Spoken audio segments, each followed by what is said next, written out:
Good morning, friends and neighbors. And it's afternoon. It says it right in front of me in big, bold, capital letters. But, oh well, it might take me a few more years to get out of a 50-year habit. Good afternoon. My name is Kathy Burek. I use she, her pronouns. I am a member of Merging Waters Unitarian Universalist congregation. We are a community that draws on the shared values of mindful interdependence, authentic curiosity, and courageous love. We welcome you who are joining us in person and you who are joining us online. It is so good to be together in all of the ways that we can. If you are with us in person where we share space at the United Church of Christ New Brighton, we are so glad that you are here. We ask that everyone wears a name tag in an effort to practice radical hospitality and to build community. Some are available on the welcome table out in the entry. Oh no, don't you dare. First time, printer was out of black ink this morning. I'm using my laptop and my laptop is telling me it's got all kinds of problems going on. Well, heck with you. So, name tags. Mine is in my purse, but I've just introduced myself so you all know who I am, and there will be a test at the end of the service. I have a few announcements. We encourage everyone to take care of your body's needs during the service and engage in ways that help you feel connected, including crafting, doodling, fidgeting, stretching, etc. The fireside space in the back has lots of room for moving around during the service. We want children especially to feel free to engage in activities in the back or to be with their adults or to move between the two. And that applies to children in spirit as well as the ones who are children in physical age.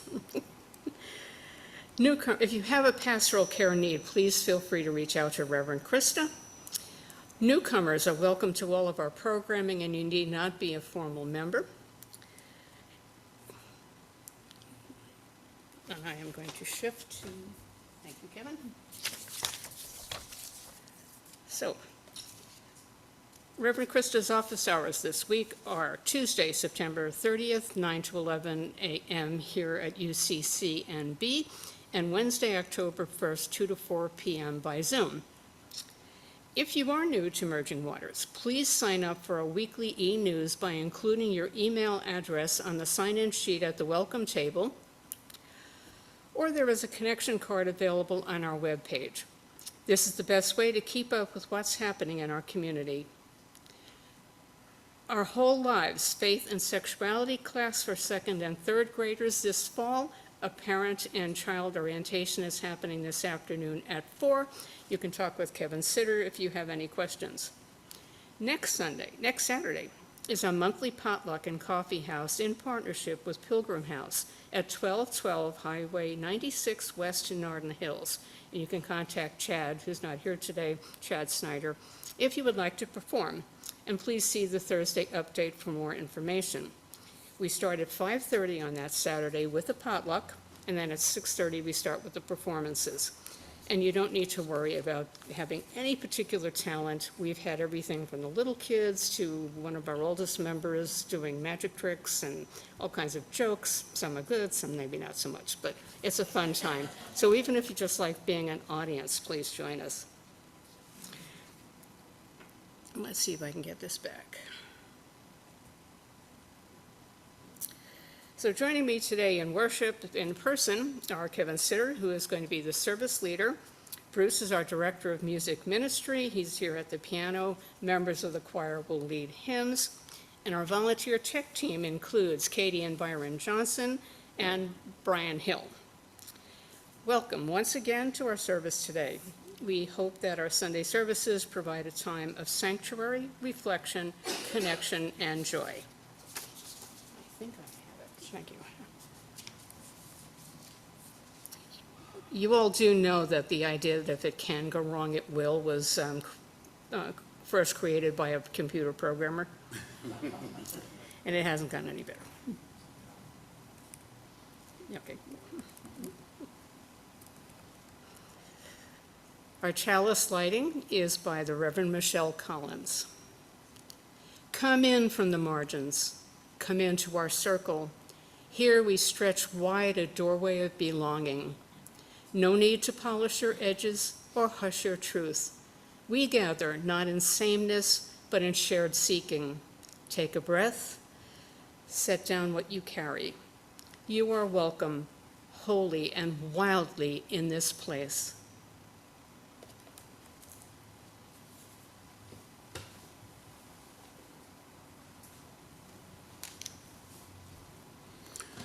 Good morning. I'm Kevin Sitter, the deviant without a name tag. So please do as we ask, not as we do. I have an opening reading. It's from Guided Meditation to Cultivate Belonging to Others and Yourself. Old stories from yesterday can color today. Sometimes our younger selves have made up stories, inner narratives about how signals from other people should be interpreted. We may tell ourselves that if a person doesn't show their love or interest to us in a specific way, that means they don't care for us. These old scenarios and belief systems may not serve us as well as we become adults, and the effects of replaying those thoughts can interfere with our sense of belonging and acceptance. How do we move past the stories we told ourselves when we were 8 or 9 years old? How do we recast our sense of self with accumulated knowledge and intuition that we now possess as adults? Human beings are social species, and we enjoy two main dimensions of belonging. Belonging perhaps to family, friends, work colleagues, a running club, ladies' night out crew, or Sangha. We need other people in our lives to extend a sense of understanding and recognition of who we are. The affirmation of who we are can help us motivate us to work, volunteer, or be an active member of a club or group. Belonging to a group helps us get things done and achieve things collectively that we could not do alone or perhaps wouldn't want to do alone. We are more likely to overcome obstacles, look for solutions, and work hard if our efforts are on behalf of the greater good of a group or a group we belong to. But there is another dimension of belonging. That is belonging to yourself. We are exploring this sense of belonging now. Belonging to ourselves is a powerful catalyst for moving forward with so many of our personal goals. When we belong to ourselves, we are also connected to those around us more authentically, for we are intertwined with all the rest of the universe and its beings. So now, please rise in body or spirit for our opening hymn. It's number 1029 in the Teal hymnal, Love Knocks and Waits for Us to Hear. We have the hymnals available. The screen and the lyrics will be shared for Zoom for those online. Song leaders are coming to the microphone now. People at home, you'll be muted, but please sing so loud that your neighbors become UUs. Oh, very good, Kevin.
Okay, one final announcement, and for those of us who are caffeine addicts, this is the most important one of all.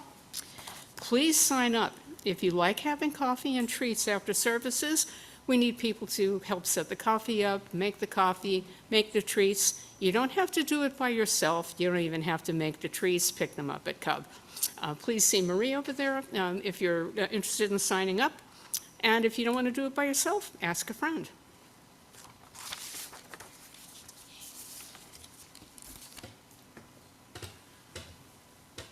Thank you, Kathy. And if your computer is going to tell my computer anything bad,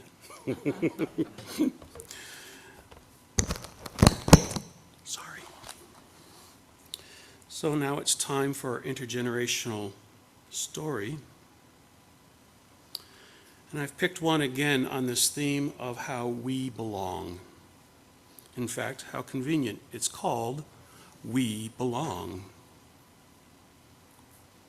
It's by Laura Perdue Salas. It was illustrated by Carlos Velez Aguilera.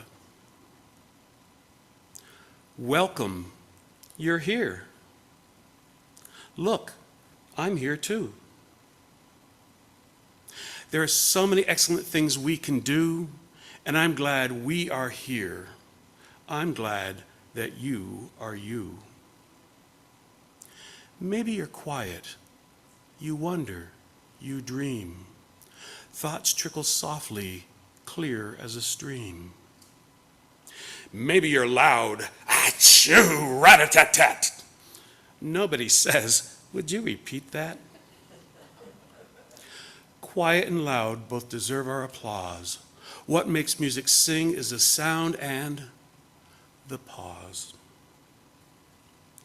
Fire grab us with bang, boom, and pop, and the soft, smoky sizzle when the big noises stop.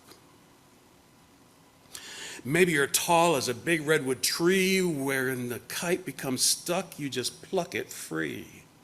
From the very back row, you can still see the screen. On a basketball court, you're a slam dunk machine. Maybe you're short, down low to the ground, constantly turning the lost into found. In hide-and-seek games, you can barely be seen. On class party day, you're the limbo machine. Doesn't matter, and why?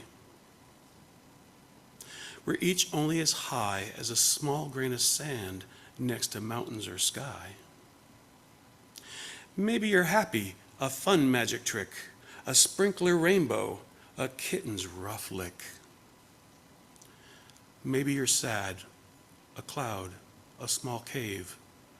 Maybe you're trying your best to be brave. Sometimes we'd like to make the sadness extinct, but teardrops and smiles are joined, they are linked. Each feeling's a gift that helps us connect to the world, to our family, to the friends we collect. Does the world call you black? Does it say you are white? Whatever its color, your skin is just right. We all wear our skin just like trees wear their bark, in infinite shades between light and dark. Are you river birch, hazelnut, chestnut or cherry, jack pine, mahogany, oak or mulberry? Let's all show the world what we carry within, our lifelong journey, the places we've been. The family we love, the dreams that we dream, and the people we are deep inside of our skin. There are boys, there are girls, and even more choices. Let's build a world where there's room for all voices. Play with the toys that you think are fun. Put on a tutu and hit a home run. Be who you feel like. Choose who you are. Let our own heart be your guiding North Star. Maybe you're local, born here in this town. Know the trees to climb up and the slides to slide down. When you are the expert on a place where you live, what a cheerful and friendly welcome you give. Do you come from close by? From a town that's quite near? The one with tall buildings and the old wooden pier? Or maybe you come from some other land. Did you drive along highways, trek across sand? Did you have a front yard or a field full of sheep? Did traffic or sirens keep you from sleep? If we could stand on the moon, we'd see the earth round and small, one dazzling spinning blue and green ball, one circular swirl that is home to us all. When we learn from each other, we expand what we know. Our hearts crack open like seeds, and they grow. You and I were alike, but we're different too. That's not good. That's not bad. It's just what is true. You are good. You're enough. When you're right and when you're wrong. And here in this space, this is where we belong. Here in this space, this is where we belong. So today, in the theme of belonging, I'm going to share a reflection, and then I've asked Kathy to share a reflection, and then, pending time, we'll ask for reflections from you. So, finding a place to belong. I am a member of Merging Waters Unitarian Universalist Congregation. I belong with Merging Waters Unitarian Universalist Congregation. And not only am I proud to be a member and to belong, I am grateful to belong to this congregation. How did I get here? How do any of us find a place to belong? A line from our chalice reading says, "We gather not in sameness, but in shared seeking." I've never sought sameness. Young queers learn early on that they are not the same, and over time discover that being the same is not true to themselves. If we were all elm trees, Dutch elm disease would have struck us all down. But where is it okay to be different? So how did I become part of Merging Waters? I should cue the music for the harp to play the tune that indicates we're going back in time. Don't worry, I won't take us back to July 12th, 1960. And I'll just share a glimpse that I've been a practicing Catholic, then a Catholic in waiting, and then a departed Catholic with no need for religion. And life went on. How I came here really began on December 9th, 2004.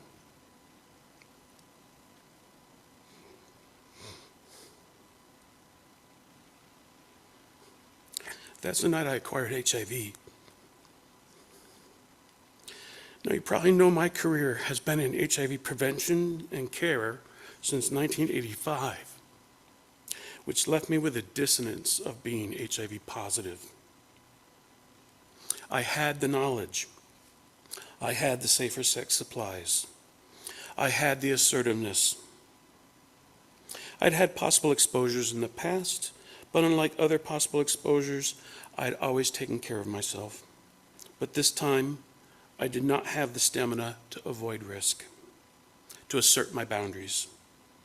That night, I was depressed, lonely, isolated, and needy. And rather leave the situation that I had so many other times, I did not want to return to my lonely apartment alone. I stayed and could not assert my boundaries and my self-care. Andrew Tobias titled his gay memoir, "The Best Little Boy in the World." A lot of young gay and lesbian kids try to cope by being the best person they can. I certainly did, and I still do at times. How do we move past the stories that we told ourselves when we were 8 or 9 years old? How do we recast our sense of self with the accumulated knowledge and intuition that we now possess as adults. Becoming HIV positive sent me into a spiral of shame.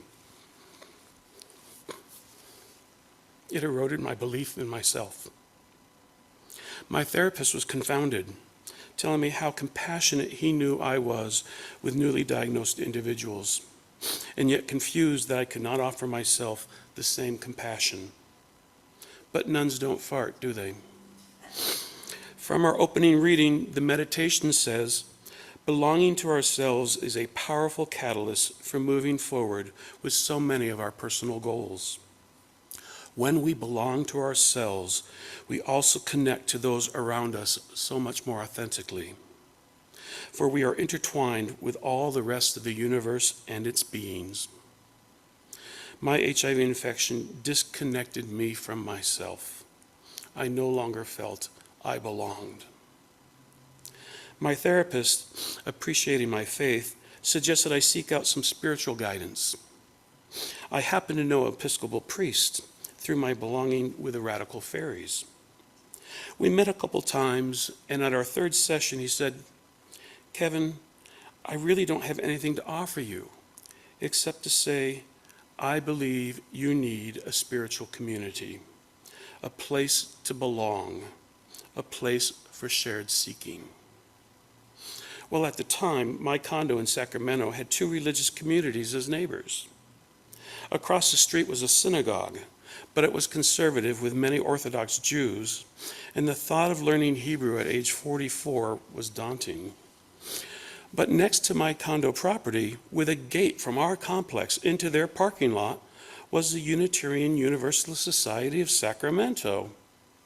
OMG, Cinderella's slipper never felt fit as precisely for me and the UUs. Liberal, compassionate, and with a set of principles that led with the inherent worth and dignity of every person. It was here, within a UU congregation, I restored my inherent worth and dignity, and I found a place to belong. I found a place that allowed me to reconnect with myself, to belong to myself once again, and with it became intertwined with all the rest of the universe and its beings. My HIV infection disconnected me from myself, but my UU spiritual community reconnected myself and to others. So, of course, when I retired and returned to live full-time in Minnesota again, I sought a UU church. I knew of the First Unitarian Society, but it felt intimidating by the proximity to Lake of the Isles and the wealth of the neighborhoods surrounding it. Plus, the commute and the parking wasn't a draw. The First Unitarian Universalist Church in South Minneapolis probably fits my demographics the best, but again, the commute and the parking was even worse. Plus, my therapist was a member there, and I didn't want to deal with the turf wars or dual relationships. I saw there was a UU congregation in Fridley, which required me to look up Michael Servetus on the internet, but which led me to think any community that likes a heretic cannot be the worst place to check out. I think it was my second Sunday when Marie Phillips loudly asked me at the end of the service, "So, are you going to join?" I appreciated that Reverend Laura stepped in and suggested I be given more time to check things out. But yes, I was going to join. In the years since becoming a UU, I have yet to meet another HIV positive UUer. But it's not stopped me from finding a place to belong. Back to the words from the opening reading to help articulate why I belong. We need other people in our lives to extend a sense of understanding and recognition of who we are. That affirmation of who we are can help motivate us to work, volunteer, or be an active member of a club or group. Belonging to a group also helps us get things done and achieve things collectively that we could not do alone, or perhaps wouldn't want to.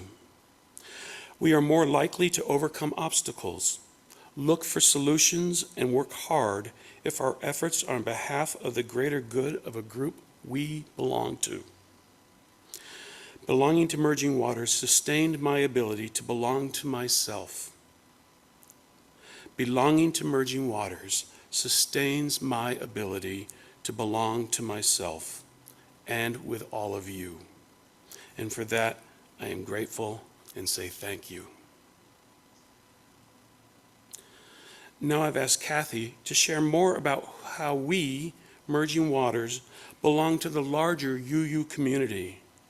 For I am still a novice at being a UUer, and knowing how we are part of the independent web brings greater faith that I am among people of courageous love, and that together we will get things done.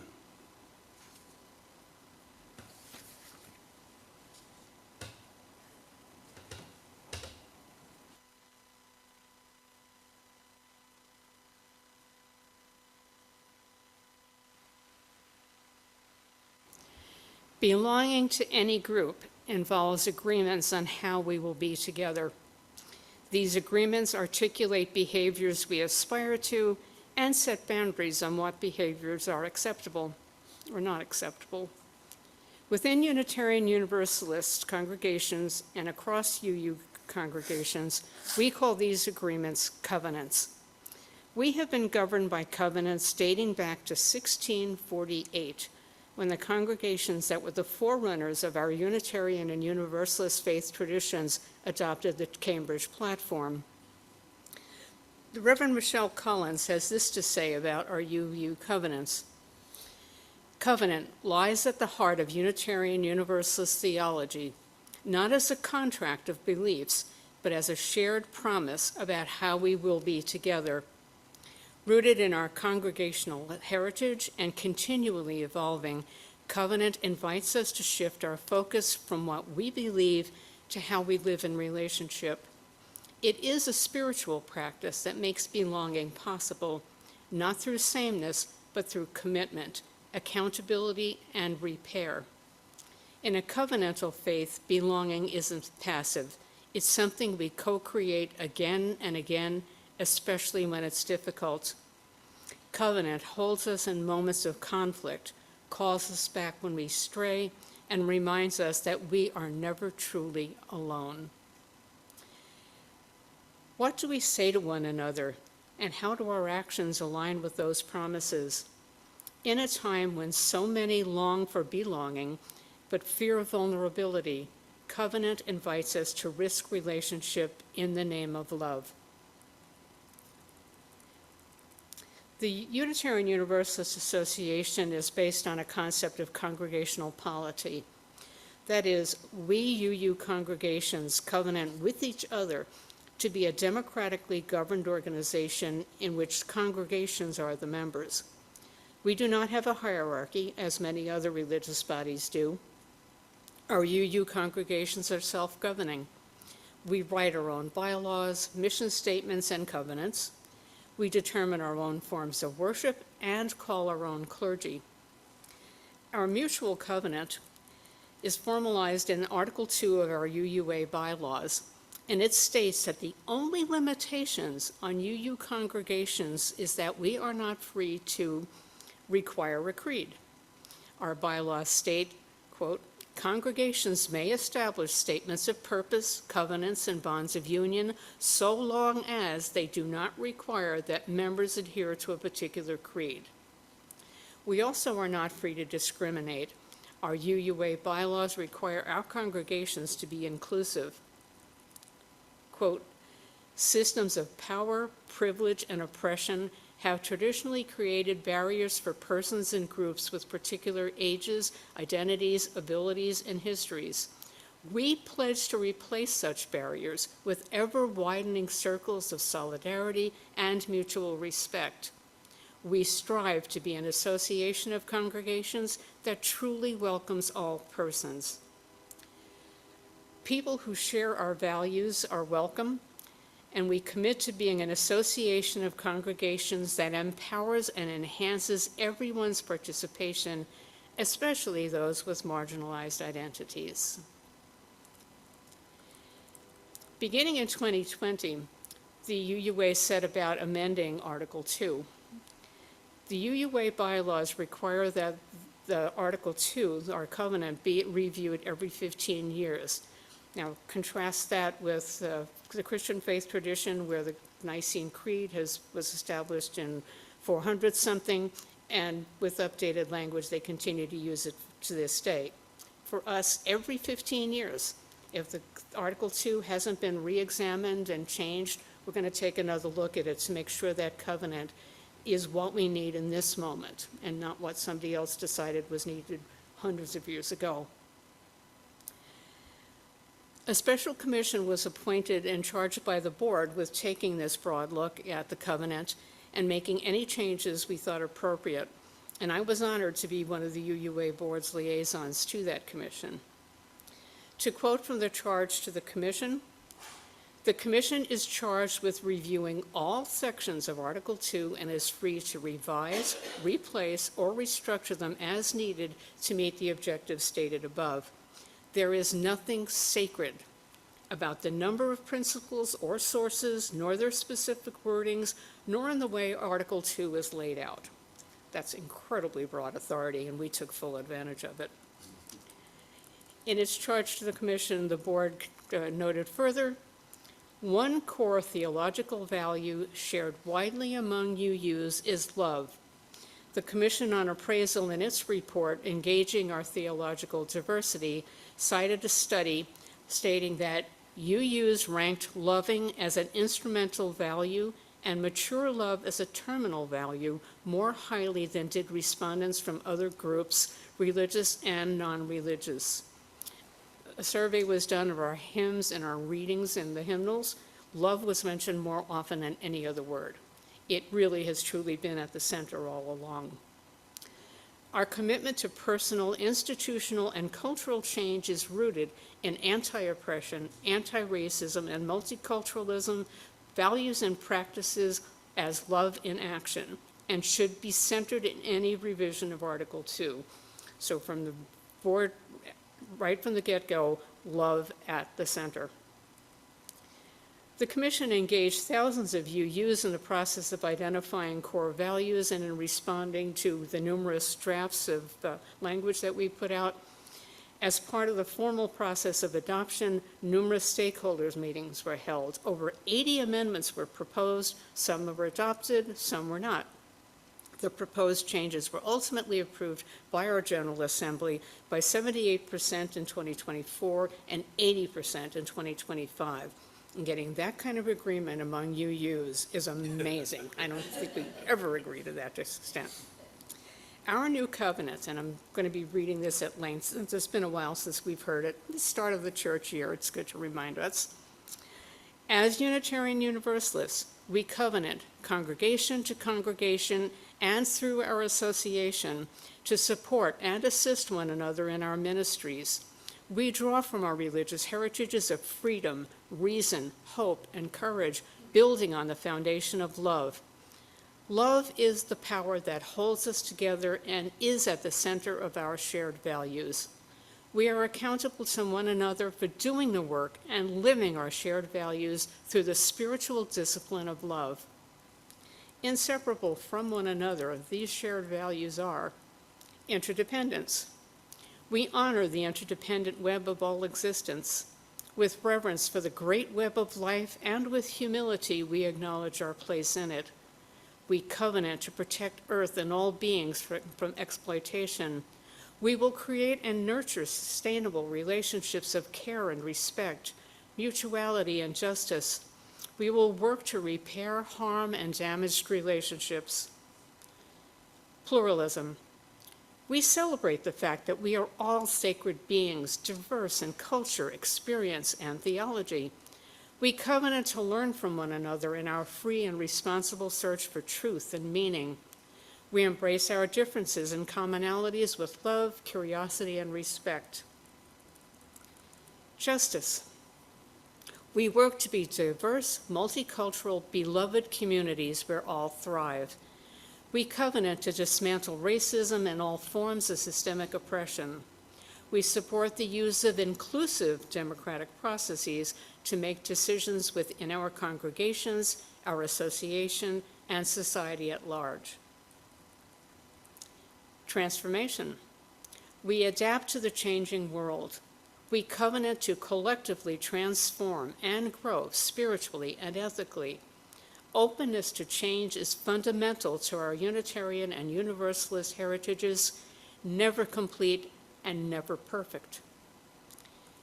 Generosity. We cultivate a spirit of gratitude and hope. We covenant to freely and compassionately share our faith, presence, and resources. Our generosity connects us to one another in relationships of interdependence and mutuality. Equity. We declare that every person is inherently worthy and has the right to flourish with dignity, love, and compassion. We covenant to use our time, wisdom, attention, and money to build and sustain fully accessible and inclusive communities. Reverend Collins summarizes the core elements of our new covenant this way. In our UU context, the aspiration toward beloved community invites us to move beyond individual belonging and into communal liberation, to ask not only who feels welcome, but who shares power, who is heard, and who gets to shape the future. It is a theology that refuses to separate love from justice and belonging from equity. Beloved community challenges us not to rest in comfort, but to commit ourselves to the hard, beautiful work of building a world where all can truly belong.